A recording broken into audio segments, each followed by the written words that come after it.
João 8, versículos de 2 a 11. A palavra do Senhor nos diz assim: de madrugada, Jesus, ele voltou ao pátio do templo e o povo se reuniu em volta dele.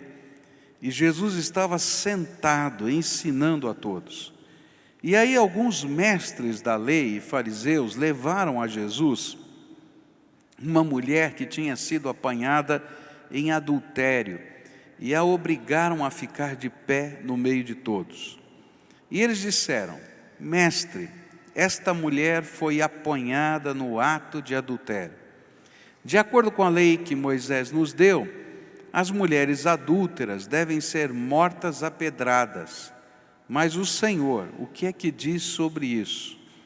E eles fizeram essa pergunta para conseguir uma prova contra Jesus, pois queriam acusá-lo. Mas ele se abaixou e começou a escrever no chão com o dedo. Como eles continuaram a fazer a mesma pergunta, Jesus endireitou o corpo e disse a eles: quem de vocês estiver sem pecado, que seja o primeiro a tirar uma pedra nesta mulher. E depois abaixou-se outra vez e continuou a escrever no chão. E quando ouviram isso, todos foram embora, um por um, começando pelos mais velhos. E ficaram só Jesus e a mulher. E ela continuou ali de pé. E então Jesus endireitou o corpo e disse: mulher, onde estão eles? Não ficou ninguém para condenar você? Ninguém, Senhor, respondeu ela. E Jesus disse: pois eu também não condeno você. Vá e não peques mais. Esse é um dos textos que logo nos fazem pensar na sagacidade dos fariseus, que para conseguir os seus intentos, não tinham o menor escrúpulo de usar as pessoas. Uma mulher foi pega em adultério flagrante. Agora, adultério não é alguma coisa que se comete sozinho. E onde é que estava o homem dessa história? Ele não aparece, só aparece a mulher. E no verso 6, a Bíblia nos mostra que a verdadeira intenção desses homens não era justiça, não era lei, não era moral, era simplesmente colocar Jesus numa situação de tremenda dificuldade para arrumar um pretexto para condenar a Jesus e não a mulher ou quem quer que seja. Era uma armadilha jurídica que estava acontecendo. Por quê? Porque naquele tempo, a única pessoa que podia condenar à morte qualquer ser humano era o governo romano. O governo romano não reconhecia qualquer outra autoridade para exercer a pena capital. Então, se Jesus dissesse: não, a lei diz que tem que ser apedrejada, então eles diriam: vão, prendam Jesus, porque ele está cometendo sedição, ele está fazendo algo que o governo romano proíbe. Agora, se Jesus dissesse: não, não prendam essa mulher, eles diriam: está vendo? Ele não é profeta, ele não é homem de Deus, porque ele não respeita a lei. Então era uma tremenda armadilha que estava ali diante do Senhor Jesus.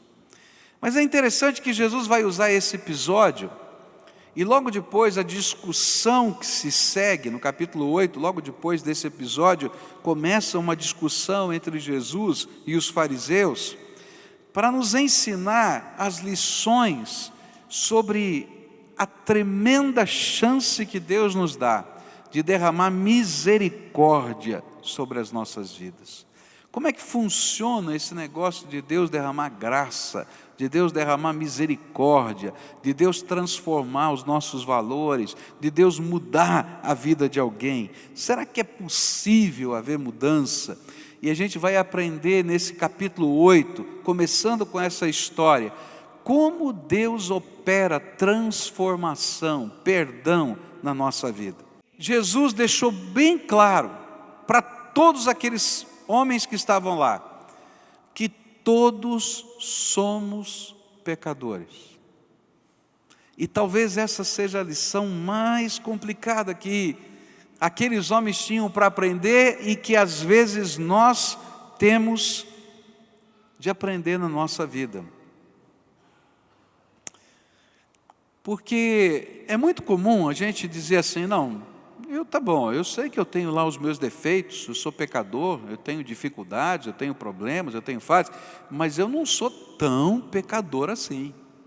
Não é verdade? Olha, eu sou melhor que muita gente, eu sou uma pessoa de bem, né? Eu sou um pecador, mas olha, não é um pecador, né? Porque tem uns que são piores. Eu acho que se a gente olhar e Deus olhar, Ele vai fazer assim, não, espera aí, esse aqui ainda é um pecadorzinho, que dá para a gente dar um jeito. Mas Jesus enquadrou todo mundo. E foi tão sério, que aqueles homens se compararam com a mulher adúltera. E era isso que Jesus estava mostrando, que a força do pecado, o poder do pecado, a destruição do pecado, ela acontece nos pecados que são, vamos dizer assim, socialmente percebidos e naqueles que são somente guardados dentro do coração humano. E a primeira lição que está aí nesse contexto, a primeira força dessa lição, é que nós podemos esconder os nossos pecados de todas as pessoas, menos de nós mesmos e do nosso Senhor. E naquela hora que Jesus estava lá e disse assim, olha, se alguém não tem pecado, que comece o apedrejamento, seja o primeiro a pegar uma pedra e jogar nessa mulher. Alguns autores, alguns comentaristas, inclusive antigos, dizem que enquanto Jesus falou essas palavras, ele começou a pegar o seu dedo e escrever na areia. Alguns comentaristas dizem que enquanto Jesus escrevia na areia, ele colocava o nome de alguns pecados, de algumas pessoas que provavelmente pensavam na possibilidade de atirar a primeira pedra. Porque às vezes a gente é cego. E alguns comentaristas dizem que Jesus ia escrevendo, e de repente a pessoa via o seu pecado escrito ali. E aí a consciência trabalhava, porque eu não consigo esconder o meu pecado, nem de Deus, e nem da minha própria consciência. Eu posso aviltar a minha consciência, eu posso tentar cauterizar a minha consciência, mas dentro de mim, eu sei o que eu estou fazendo de errado. E eu tenho às vezes vergonha do que está acontecendo na minha vida. E naquela hora Jesus estava mostrando, olha, talvez aqui diante dessa multidão, você seja a pessoa mais veemente, mas eu sei quais são os seus pecados. E você sabe quais são os seus pecados. Eu fico pensando, já falei isso para você, se num telão bonito desse aqui, a gente começasse a ver, né, os pecados ocultos de cada um de nós aqui. Você já pensou? Eu acho que a gente ia querer arrumar um buraquinho para se esconder, fala a verdade. Porque, queridos, eu posso vestir uma roupa bonita, eu posso usar um palavreado bonito, eu posso ter um discurso bonito, mas você conhece o teu coração, e Deus conhece o teu coração. E o que Jesus estava tentando mostrar é que eu sou um pecador, você é um pecador, qualquer ser humano é um pecador, e quando Deus na sua santidade olha para a nossa vida, Ele percebe isso. E a mesma misericórdia que Ele tem que usar com a mulher adúltera, Ele tem que usar com você todo dia. Porque se Deus não usar com você todo dia, você está perdido. A segunda coisa que fica clara nesse texto para a gente, é que à medida que Jesus foi escrevendo no chão, quais foram os primeiros a ir embora? os mais velhos. Agora, isso é uma coisa interessante, porque, segundo a tradição judaica, os mais velhos eram os anciãos, os presbíteros, os líderes das sinagogas. Muito provavelmente, os que chegaram aos doutores da lei trazendo a mulher. Você pode pensar nisso? E a gente fica pensando, por que esses homens, que eram os líderes, os mais velhos, foram os primeiros a ir embora? É porque o fato de termos mais experiência de vida e talvez, quem sabe, mais sabedoria prática, não nos livra de pecados e tolices. Para alguns, que ficam tão confiantes em si mesmos, perdem até o senso crítico e de valor. E por isso, os mais velhos foram os primeiros a ir embora. Tem uma coisa estranha que vai acontecendo à medida que a idade da gente vai crescendo, ainda que a gente tenha muita experiência de vida, a gente vai se tornando muito complacente com a gente mesmo. A gente se torna irritado com os erros dos outros, mas complacente com os nossos.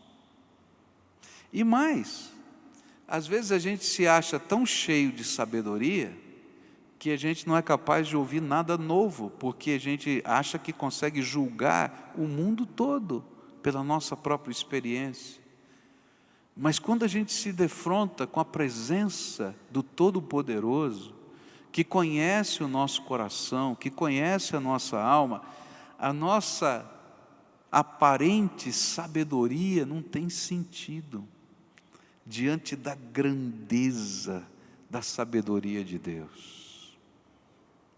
E aí aqueles primeiros a irem embora foram os mais velhos, que de repente foram confrontados até com a intenção do que estavam fazendo.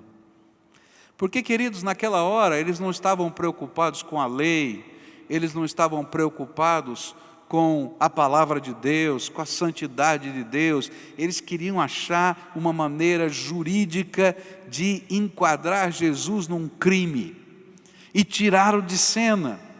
E naquele instante eu creio que na sabedoria de Deus, no poder de Deus, o que Deus estava revelando era exatamente isso. Qual é a intenção de vocês? E na hora que eles foram colocados na presença do Filho do Deus vivo, e a presença de Deus e do seu Espírito ali, mostrava quem de fato eles eram, raça de víboras, cobras venenosas, como disse João Batista, ardilosos, que usavam a lei de pretexto, não para fazer a vontade de Deus, mas para manipular de acordo com a sua vontade. Aqueles homens que eram os líderes, começaram a ir embora. Agora, queridos, isso não é uma coisa que normalmente aconteça, porque a gente fica cego pelos nossos projetos. Mas quando o Espírito de Deus se defronta com a nossa vida, a nossa cegueira cai por terra, e eles começaram a se enxergar da maneira como Deus os estava vendo naquela hora. E por isso, eles foram os primeiros a sair. Uma terceira coisa que está aqui nesse texto, tremenda para mim, é que quando vai todo mundo embora, quem é que fica lá? Quem ficou? Só a mulher e Jesus, mais ninguém. E eu fico pensando, né? Você já pensou? Eu estou numa encrenca dessa, todo mundo quer me apedrejar. De repente vai indo um, vai indo outro, não sobra ninguém. Eu dou uma olhadinha para a direita, eu dou uma olhadinha para a esquerda. Qual é a primeira assim, atitude natural da gente. Sair correndo, meu filho. É verdade ou não é? Opa, é agora. Pum. Mas por que aquela mulher ficou? Porque aqui tem uma outra lição tremenda de Deus para a nossa vida. Eu e você não conseguimos lidar com o nosso próprio pecado. Eu e você não conseguimos lidar com as marcas desse pecado que estão dentro da nossa vida sozinhos. Eu e você não conseguimos lidar com a vergonha do nosso pecado. Eu e você não conseguimos sozinhos levantar a nossa cabeça outra vez no meio de uma pressão tão grande da vida. E ela permaneceu diante de Jesus, porque ela precisava de ajuda para lidar com o seu próprio pecado. E queridos, essa é uma verdade tão tremenda das Escrituras. Eu não consigo lidar com o meu pecado, você não consegue lidar com o seu pecado.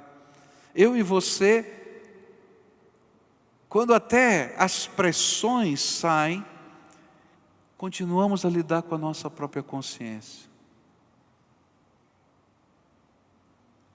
E o que acontece é que quando eu não encontro uma alternativa para lidar com a minha própria consciência, eu a avilto. Eu tento subjugá-la. Eu tento esconder a minha consciência debaixo do tapete. Mas sabe, queridos, ela volta quando você está dormindo, ela volta quando você está andando, ela volta quando você encontra uma pessoa amada, ela volta. E sabe o que é pior? É que quando ela volta, existe dentro da gente um senso de justiça. E esse senso de justiça diz que eu sou pecador, e mesmo que eu esteja aviltando, tentando subjugar a minha consciência, eu não sou digno de ser feliz, porque eu sou horrível. E aí o que acontece? Eu começo a destruir tudo que poderia me trazer felicidade. Eu começo a brigar com os meus filhos, eu começo a brigar com a minha esposa, eu começo a ter problemas de relacionamento na empresa, eu começo a viver uma série de conjunturas da minha vida que são expressões daquilo que está guardado dentro da minha alma. E aí eu vou para o segundo casamento, para o terceiro, para o quinto, para o sexto, e eu não consigo lidar, porque eu não consigo sozinho lidar com as questões da minha alma, do meu pecado, e aí eu vou me arrebentar, eu vou me quebrar. E aí eu preciso que o Espírito de Deus trabalhe na minha vida, perdão e transformação. É interessante que Jesus agora vai falar para aquela mulher essas duas coisas. Filha, você precisa de perdão e precisa de transformação. E ele vai dizer: ninguém te condenou? Ninguém jogou pedra em você? Você está viva ainda? Ela disse: ninguém me condenou. E aí então Jesus diz uma palavra tremenda: eu também não te condeno. O que Jesus estava dizendo é: eu estou te dando uma segunda chance. Agora vá e não peques mais. Não é uma segunda chance para você cometer as mesmas bobagens que você já fez a vida inteira. É uma segunda chance que trata a tua alma, que perdoa os seus pecados, mas que diz para você: muda de atitude, muda de vida. Eu não quero destruir você e nem quero que a sua consciência o destrua, porque os valores já estão aí dentro de você, quer você conheça a palavra de Deus ou não conheça. A Bíblia diz isso de uma maneira tremenda, em capítulo 1, 2, 3 e 4 de Romanos. Ele vai dizer assim: você é indesculpável, porque aquilo que era possível conhecer de Deus, naturalmente, está revelado no céu, na terra, em tudo. E você sabe que Ele é o Criador, maior do que todas as coisas. De repente você transforma a glória do Criador, a semelhança na criatura, e adora a criatura e não o Criador. E ele está falando da adoração de mim mesmo, da minha vontade, dos meus desejos, dos deuses que eu construo para mim, que podem ser esculpidos ou podem ser projetos da minha vida, que me fazem abandonar todos os valores. E ele diz, você é indesculpável, porque trocou. Depois ele vai dizer, olha, você é indesculpável, porque você conhece a lei e não cumpre a lei. Você é indesculpável porque você não conhece a lei, mas você tem uma consciência, e aquilo que você diz que é errado, você está fazendo. Então a sua própria consciência é a sua lei. Você é indesculpável. Por isso que Jesus vai dizer, eu não te culpo, ou eu te perdoo, mas eu não quero que você continue no mesmo estado que você está. E então eu vou dizer para você, e Jesus disse assim, filha, vai embora, porém, não peques mais. E depois em todo o capítulo 8, ele vai dizer como essa palavra, não peques mais, pode se tornar verdadeira na vida de alguém. E Jesus começa a falar do poder transformador que Ele pode derramar sobre a nossa vida. Eu queria dizer essa mensagem muito simples para você. Dura de ouvir. Você é tão pecador quanto qualquer outra pessoa abominável desse mundo. Talvez os efeitos sociais do seu pecado não sejam os mesmos. Mas a palavra de Deus diz que os nossos pecados fazem tanta separação quanto. Eu tinha muita dificuldade de entender isso. Até que um dia uma pessoa me ajudou a entender. Ele disse assim, olha, se eu pegar um fio elétrico e eu afastá-lo a 1 quilômetro do outro pedaço desse fio, o que vai acontecer? Eu disse, bom, não vai ter energia, não vai ter luz. Mas se eu tiver esse mesmo fio elétrico e eu afastá-lo a 1 micron de distância desse outro fio. Você já viu um fiozinho quebrado dentro da capinha?